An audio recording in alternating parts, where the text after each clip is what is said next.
So, Lone Rider here, and I want to talk about something which I've encountered a lot in the past and still do sometimes to this day. And maybe you do too, if, like me, you follow current events, but you try to have a principled outlook on things. People who will say things like, why do you care so much about that issue? It does not affect you. And the general gist here seems to me to be that people are looking at things at a purely pragmatic level.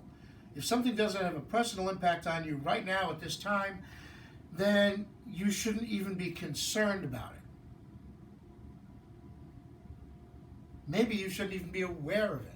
It shouldn't be on your radar as something to even think about, let alone be worried about. The problem is a lot of things don't walk right up and punch you in the face. They come gradually, right? By the time you realize something is right there and, knocking on your door and bringing trouble, as it were, it might be too late to avoid the trouble. And if you're looking at the principles behind things, the philosophies behind things, the ideas that move people to action, you're going to find, in short order, that in life there are not just actions that are immoral, but ideas and concepts that are immoral, that are unethical. There are actions that infringe on people, but there are belief systems that can lead people to engage, in fact, that by definition require that if people are going to follow those belief systems, that they engage in actions that infringe on other people. And so I'm not just looking at a question of does something affect me. I'm looking at a question of is something right? Is something fair? Is something just? And to say to me, well, you're not rich, why do you care about confiscatorily high tax rates on wealthier people? Because the issue isn't whether it affects me personally right now. The issue is it right or wrong? Right? You don't own a gun. Why should you care about people's who want to take other people's property away with gun laws or restrict other people's constitutional rights? Why should you care about that? Does it affect you personally right now? Well, because the issue isn't does it affect me personally. The issue is it right? Is it moral? Is it just? And here's the funny part. A lot of these things could affect you, right? You might be single. You might say, well, why should I care about the issue of abortion? I'm a guy, I'm not getting pregnant, and I'm not married right now. What if you do, at some point, enter into a committed relationship and or actually get married, right? You may say, well, I don't care about gun control. I don't own any guns. What if someday you do? Or what if someday somebody that you care about does, but the government passes a law that infringes on either you and or them, right? You may not be wealthy. What if you end up being more so later in life? Either just as a result of saving, as a result of wise investment, maybe as a result of, inventing something that you can patent. Hell, maybe you just win the dumb lottery. Whatever. The point is that your situation that you're in right now is not the situation you're going to be in for the rest of your life. So certain of these things, which you may not be able to see your way to now, being pragmatically relevant to your daily existence, may actually be so. Right? There are many people who do not mountain bike. Why should you care about like what we had to deal with when we were fighting against trail closures here in Watchung Reservation in Union County, New Jersey? Why should you care about them closing trails to mountain bikes unfairly? You don't mountain bike. No, but what if you want to someday? What if you have kids and they want to? You're going to have to tell them, sorry son, sorry daughter, that choice was taken away from you, right? Maybe right now you don't have any interest in the outdoors, but you develop one later. Maybe you do have an interest in the outdoors, but you're a trail runner. You don't bike. But what if you decide later in life, I want to try it, right? Too late. You waited too long. You waited until trouble was knocking down your door and breathing in your face. It's better to deal with it when it's a little ways off, right? That's the pragmatic aspect. That at some point it could affect you. At some point it will matter. But there's the bigger picture, which is that if you, the pragmatic aspect is if you wait until something affects you personally, it may be too late to nip it in the bud, as it were. But there's the bigger picture, which is that morally, ethically, if you're just looking at whether somebody affects you personally right now in this moment, you're being a narrow-minded, self-centered, concrete-bound asshole. Excuse my French. Right? The issue isn't, well, it doesn't affect me. Why should I care? The issue is it morally right? Now, that doesn't mean that you're obligated to spend your life like a superhero going around the world trying to fight injustice wherever you see it. No, that's ridiculous. And it doesn't mean that you're not going to devote more effort to opposing those unjust policies or those bad things that affect you more personally. For example, I'm against confiscatory tax policy. I'm also against gun control because those things infringe on people. They violate their rights. And I speak out on those things all the time. But when it comes to mountain biking access, being a cyclist, I didn't just speak out. I actually engaged in 3 years of effort to try and get to the bottom of the ban on mountain biking so that we could effectively oppose it, so that we could get mountain bike access in Watchung Reservation in Union County, New Jersey. And although the effort ultimately succeeded, because once the government started claiming they were working with us, they really weren't proceeding in good faith. The fact is, the effort wasn't a total failure. People know more now about the government's policy and its history than they did before, including things which indicate that that policy is unreasonable.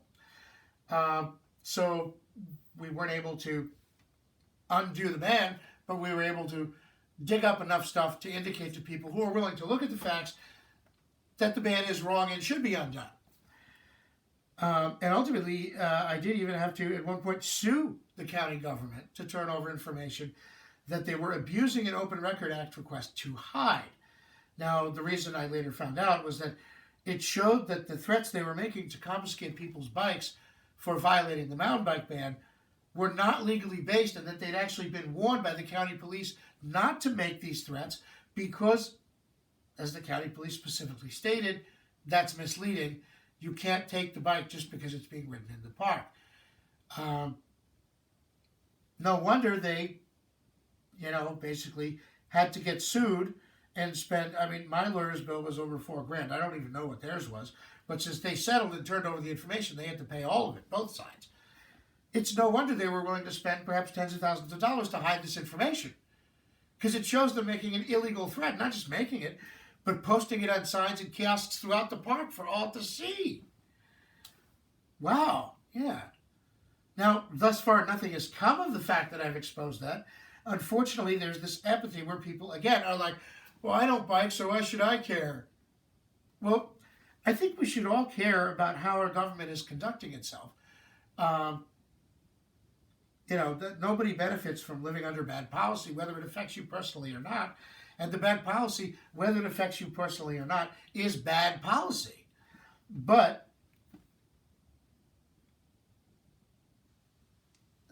that said, yes, as a cyclist, I'm going to spend more effort to oppose something that affects me personally than I am going to spend on other issues. However, I still care about those other issues. I still care enough to oppose gun control, confiscatory tax policy, other government meddling in the lives of the people.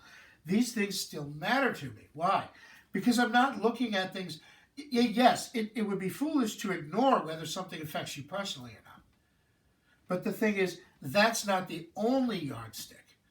That's not the only thing that matters, right? There's the broader question, which applies to anything, whether it affects you personally or not, which is that moral? Is that just? What are the guiding principles that motivate it? And what's their nature? Are they just? Then there's the second tier, which is, does this affect me personally? In other words, the first question about the justness of the policy or the idea is, should I support this or should I be against it? The second question is, how much effort should I invest in that in terms of its likelihood of having an immediate impact on my life? But if all you look at is the second and you ignore the wider, bigger picture, you're not looking at things in a moral way. You're not looking at things in terms of the principles that move events and the philosophies that lead to people taking action. You're not looking at the rightness or wrongness of a thing. You are simply looking at whether or not it affects you personally. And the problem is, the issue of its rightness or wrongness is not only the big picture perspective, it's what is going to guide your reaction when that thing affects you personally. How you deal with something that's perfectly morally correct but affects you in a negative manner is very different from how you deal with something that's a flagrant injustice and a slap in the face of morality and also affects you in a negative manner. So,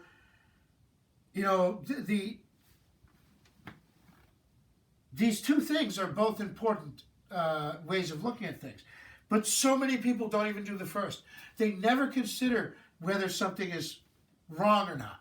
All they look at is, does it affect me, and why should I care?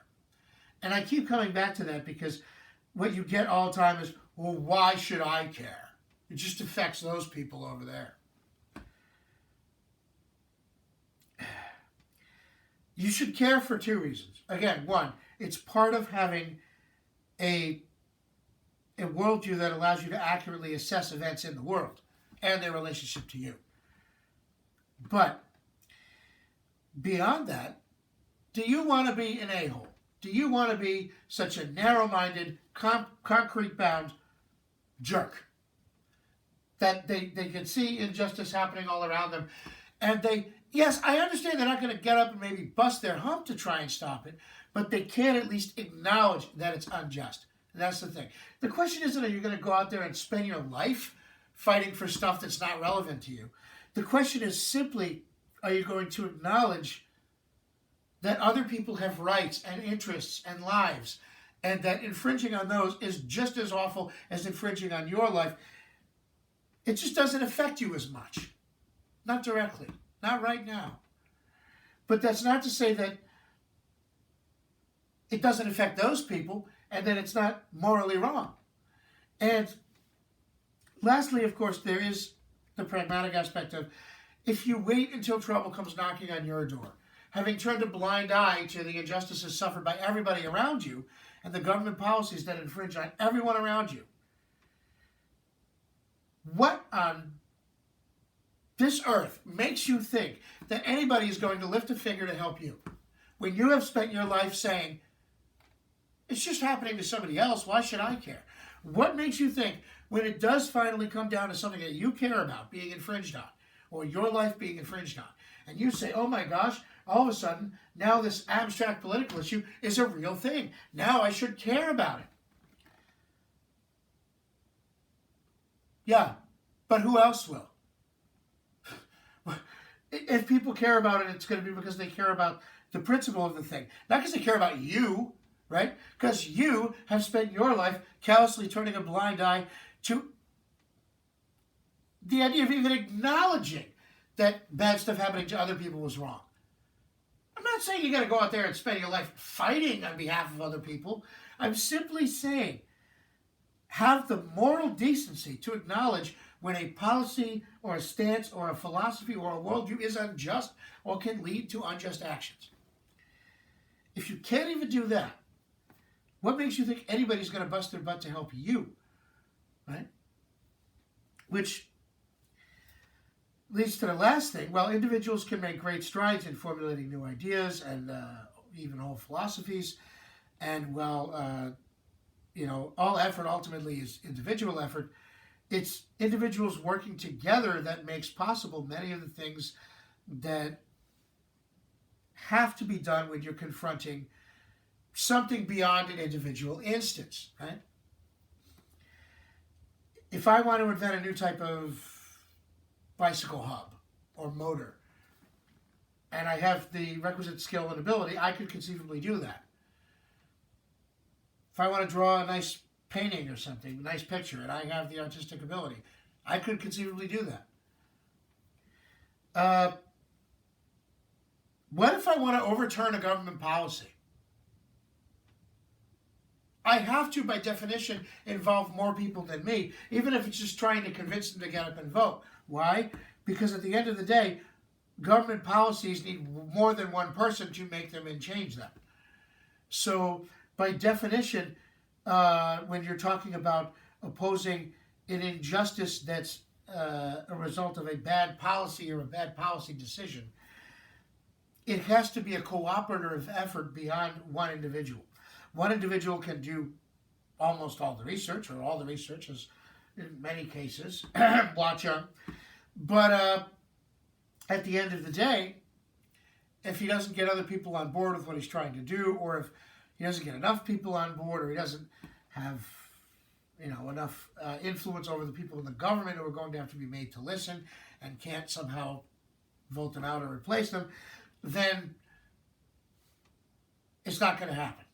The unjust policy will remain in place and you're stuck with it. So the taking the view that, well, it's just about me and what affects me. Yes, ultimately all action is individual action, but in order to affect policies that affect multiple people, that impact the lives of multiple people, and change them, because you're talking about government action, it does have to be more than the actions of one person to change that. And because of that, it's a cooperative effort. Because of that, you can't just be looking at whether it affects you personally. You have to be working together with other people. And you shouldn't even need to explain that, especially in this day and age with everything being so connected. But I think, honestly, in some ways, these social media and all the other things that make us so connected actually make us more divided, in the sense of they allow us to settle into our own little bubbles and not care about the person that might be sitting next to us, because they're in their own little bubble too. And you forget that person isn't just a series of words on a screen, or electrons bleeping through a fiber optic wire, or a vaguely annoying internet meme. That person is a human being with constitutional rights and freedoms, and a life that should be respected. And the whole idea of just saying, well, it doesn't affect me, why should I care? That's not how you're going to change or oppose anything. Again, if you wait till it does affect you, it's a little late to enlist the aid of other people to help oppose that bad policy. And again, you're also missing the whole point, which is that there's not just the pragmatic impact of a particular thing, there's its moral standing, which, surprise is often interconnected. A lot of things that are horrendous in terms of their ethics are also horrendous in practical application. I don't know why anybody's ever shocked by that. So, yeah, why you should care about it if it doesn't affect you personally? Because it's wrong, in a nutshell. And because if you wait till it affects you personally, it may be too late. Lone Rider out.